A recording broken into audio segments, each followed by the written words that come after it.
The way programmers program programs are not always obvious when first starting out. When I was young and would see special effects in movies and TV shows, I would ask my dad, "How do they make special effects?" And he would respond, "With computers."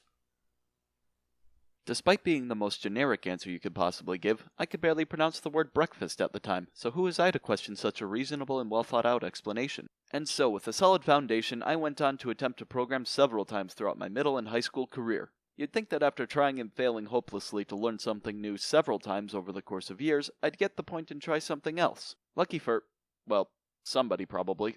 That part of my brain that's supposed to say, "This is bad for your health and you need to stop," burnt out a long time ago. So now I get to share with you all how to think like a software engineer. There are a few things that I found to be universal when learning how to write software. Number 1. The language, for the most part, doesn't matter. I put the asterisk here because this only applies if you have no idea what you want to program. If you want to program websites, go with JavaScript or PHP. If robotics, C or C++, etc. All of the languages listed here can be used to accomplish any of the listed objectives. I group them as such because these languages are most commonly used to accomplish these objectives, and thus have a thriving and supportive community of users built around them, which will make the process so much easier for you. You'll find that despite programming having a reputation of being a very solitary occupation, it is in fact very collaborative, and you will come to rely on those around you for support and teamwork. For everyone else, though, that just wants to learn how to program, the toot sweet explanation for which language is the best to learn is the one you can find a tutorial for. While a language's documentation will contain the knowledge you seek, it is often buried under mountains of other irrelevant information which will take practice to learn how to efficiently sift through. Your goal at this point is to do something. Anything. Do not get caught up in trying to do something the best way. Most projects beginners will work on are so general they can be accomplished with just about any language. There are two main reasons why this seems to be the case. The first is that at some point, some person somewhere on the internet was too stubborn to learn the language that was already designed to accomplish the task. The other, probably more common reason, is the general "because I can" mentality. Why are you trying to trick sand into thinking? What do you mean, why? Because I can! They proceeded to bodge a solution based on the language that they already knew. As a result, it's a rare case when there is only a single programming language that can accomplish any individual goal. This brings us to our second point. Number 2. Work on a personal project. I'll admit, it's kind of a chicken and egg situation. You don't know enough about programming at this point to start a project, and you don't have any projects you're working on because you don't know what to do because you don't know how to program. At this point in your journey, it's common to get stuck in what's known as tutorial hell. I was there for over half a decade. Hopefully your sentence will be much shorter. You'll watch tutorial after tutorial for programming language after programming language. The rationale being that before you start to program, you have to know how to program in any given language. While this might make sense with something like using a power tool, with programming this simply isn't true.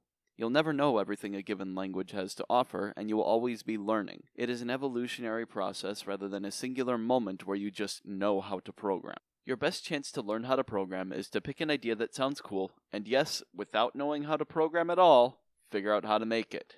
It may sound daunting and out of order, but I can assure you this is the best way to learn. When you first start out, it will be difficult. Every other keystroke you'll be trying to Google how to accomplish even the simplest of tasks, keyword here being trying.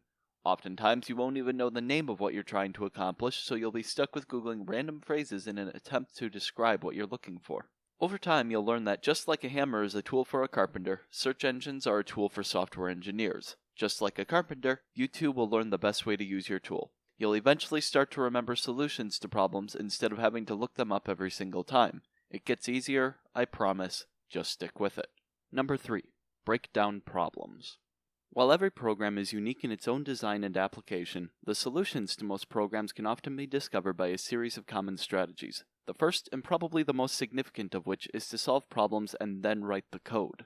This is a strategy that I still use to this day years later to solve complex problems. For example, if you want to create your own tic-tac-toe program, it's much easier to write down the steps to accomplish such a thing on a physical piece of paper in normal human words, and only then try to translate the steps into a functioning program. Doing it this way stops you from being bogged down with programming errors when all you want to do is solve your problem and build your project. You may be thinking, wait, so I have to write down everything I do twice? That seems wasteful. Why not just solve the problem in my head or solve it as I go? Fear not, you can do this and the programming police aren't going to come and arrest you. Over time, as you become a better problem solver, you will need to do this less and less. This is mainly an effective strategy for solving problems which are complicated or which you haven't come across before, which, as a beginner, is nearly everything. When you come across a problem you don't know how to solve, just break it down until you have a list of problems you do know how to solve. This is a process you will become very familiar with, and it applies across languages, applications, and skill levels. Just like how you might not know how to make a rocket, but you do know how to use a screwdriver to screw metal plates together, you might not know how to build your own website, but you do know how to open up Notepad and watch a YouTube video. Number 4. Be amazed. This one is a little more subjective than the others, but I wanted to include it in here because it can be very helpful in between the grind of learning to take a moment to be amazed at what other people have created. While I was over here trying to figure out why my program wouldn't run for the 5th time in the last 20 minutes just to find out I had unintentionally uninstalled the programming language, I would look online in awe and amazement at what others were creating. It inspired me. It served as a reminder of why I was putting myself through this mind-numbing and sometimes infuriating process. It gave me a goal, something to work towards. If I wanted even a chance at a future where I could be the one to build artificial intelligence, virtual worlds, or the next Google, I knew I had to put in the work. I hope this video helps give you a mental kickstart on how to approach learning to write software. With any luck, one day you will become the teacher to others, giving back to the community just as they did for you, thereby inspiring the next generation of software engineers. If you felt like this video brought value to you, I encourage you to subscribe for more.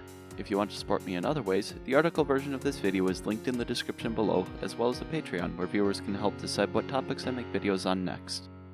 Thank you all for watching.